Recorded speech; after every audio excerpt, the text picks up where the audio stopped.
안녕하세요. 여러분들의 연금주치 밀리언달러입니다.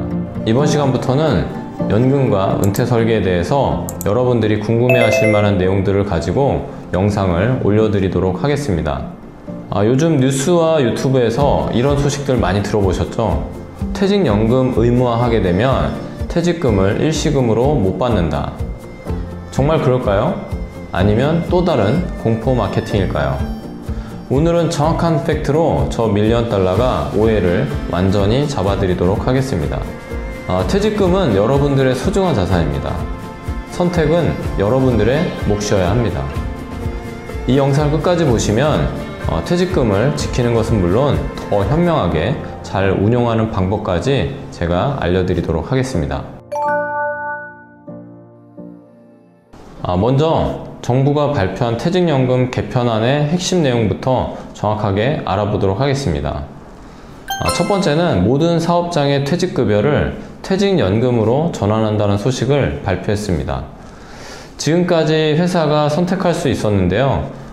회사는 퇴직금 제도를 선택해서 퇴직금을 사내에 적립을 하던지 아니면은 퇴직연금 제도를 선택을 해서 사외 기관, 금융기관에 적립을 하게 되는 것을 사업주가 선택을 할 수가 있었습니다.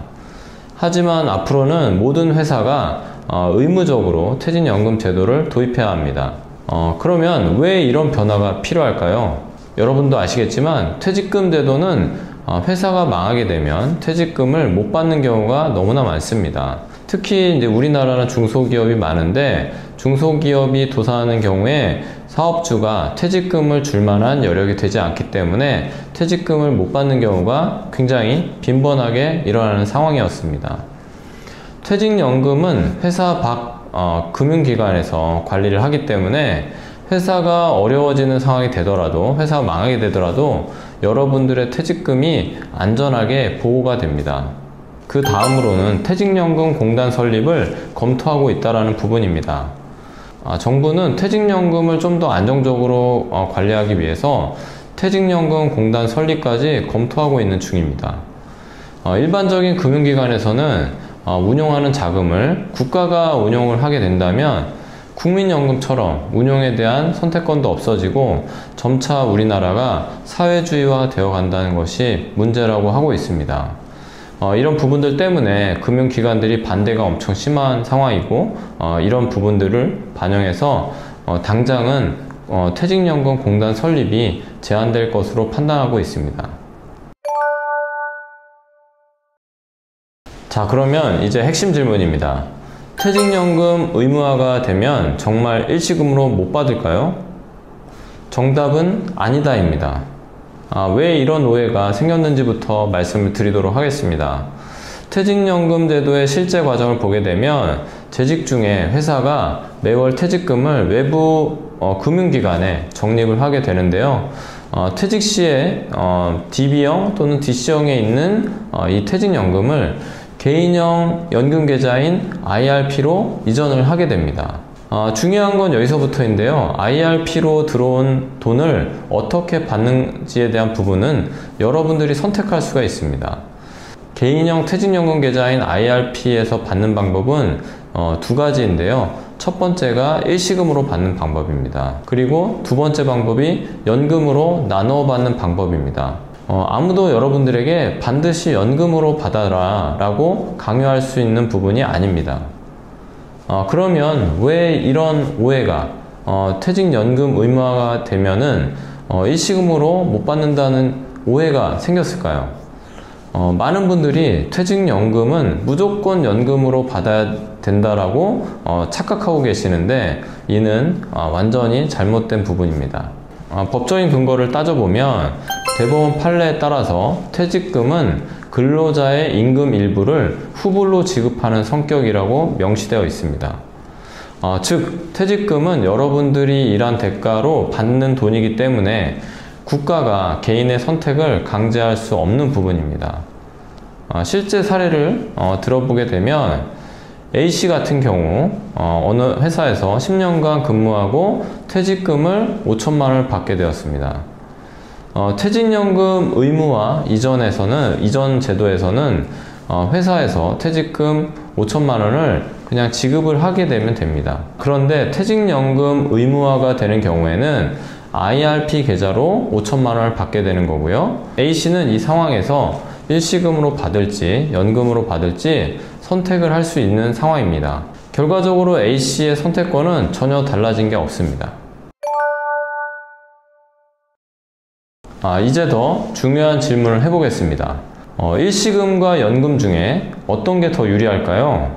세금 측면에서 보겠습니다. 퇴직금 1억 원을 받는다라고 가정해보면 일시금으로 받을 때 퇴직소득세가 약 1,000만 원 정도 나오게 되고요. 실수령액은 9천만 원 정도 받게 됩니다. 연금으로 받을 때는 퇴직소득세가 30에서 40% 정도의 감면 혜택이 있게 되고 약 700만 원 정도의 세금을 내게 되고요. 실제 수령액은 9,300만 원 정도가 됩니다. 단순 계산으로 하게 되면 퇴직연금이 일시금보다는 좀 더 유리해 보입니다. 하지만 여기서 놓치면 안 되는 중요한 포인트가 있습니다. 첫 번째는 인플레이션에 대한 부분입니다. 9,300만 원을 10년에 걸쳐서 받게 되면은 화폐 가치가 굉장히 하락하게 되겠죠. 그래서 이 떨어지는 화폐 가치가 고려해야 될 부분입니다. 두 번째는 기회비용입니다. 일시금으로 받은 이 퇴직금을 가지고 미국 주식 나스닥 지수나 엔비디아, 애플, 테슬라와 같은 개별 종목에 투자를 한다라고 했을 때 지금처럼 굉장히 장이 이제 좋고 미국 주식이 계속 우상향을 해주는 경우에는 연금보다 훨씬 더 높은 수익률을 낼 수가 있습니다. 하지만 투자 전략이라고 하는 부분과 투자 운용은 개인의 선택이고 어느 정도 실력이 따라줘야 되기 때문에 반드시 성공한다라고 볼 수는 없는 부분도 있습니다. 세 번째는 개인 상황입니다. 내가 지금 당장 목돈이 필요한가? 아니면 안정적인 현금 흐름이 필요한가? 내 투자 경험과 능력은 또 어떠한지 이런 부분들을 각자의 상황에 맞게끔 고려해야 될 사항이라고 생각하고 있습니다. 그런데 제 경험상 30대, 40대의 어떤 직장인들을 만났을 때 이분들은 주로 자녀 교육과 주택 구입비 이런 부분에 대해서 당장 목돈이 필요한 경우가 많았습니다.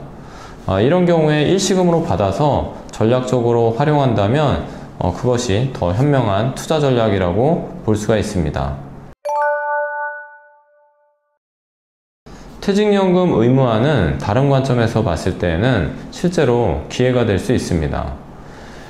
왜냐하면 투자 선택권이 확대된다는 부분에 장점이 있습니다.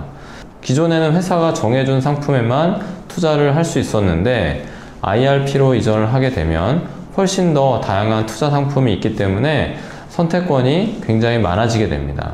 그 다음으로는 세제 혜택을 활용할 수 있다는 부분도 굉장히 큰 장점입니다. IRP는 연간 900만 원까지 세액공제 혜택이 있습니다. 퇴직금과 별도로 추가 납입을 하게 된다면 절세 효과를 극대화할 수 있습니다. 다음으로는 장기 투자 전략을 세울 수 있다는 부분이 또한 장점입니다. 퇴직연금 운용 수익률이 평균적으로 2%대에 머물러 있다는 게 우리나라 퇴직연금의 현실입니다. 하지만 최근에 AI 로보 어드바이저나 글로벌 자산 투자로 더 높은 수익률을 추구할 수 있다는 것이 장점입니다. 특히 미국 주식이나 글로벌 ETF 등 다양한 포트폴리오 구성이 가능합니다. 실제 성공 사례를 들어보면 B씨의 경우 퇴직금 8천만 원을 IRP 계좌로 이전한 후에 미국 주식과 채권 등에 나눠서 분산 투자했습니다. 3년이 지났더니 연평균 7% 정도의 수익률이 발생하면서 약 평가금이 9,800만 원 정도로 불어났습니다.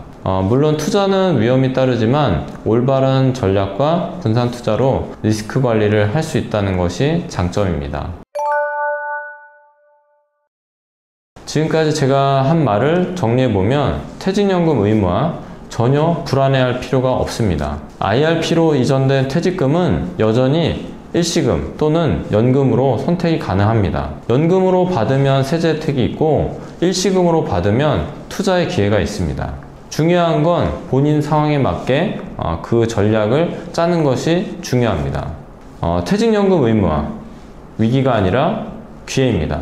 잘 공부하셔서 좋은 성과 만드시고 개인 IRP 미리 개설하셔서 사전에 노후 준비를 위해서 열심히 저축하고 투자 운용하시기 바랍니다. 이 영상이 도움이 되셨다면 좋아요와 구독 부탁드리고요. 퇴직연금 관련돼서는 좀 더 궁금한 점이 있다면 댓글로 남겨주시기 바랍니다. 개인 맞춤형 퇴직연금 전략 상담을 원하신다면 설명란에 있는 링크를 확인해 주시기 바랍니다. 다음 영상에서도 여러분들이 궁금해 하실 만한 연금 이야기로 찾아뵙도록 하겠습니다. 지금까지 영상 시청 감사드립니다.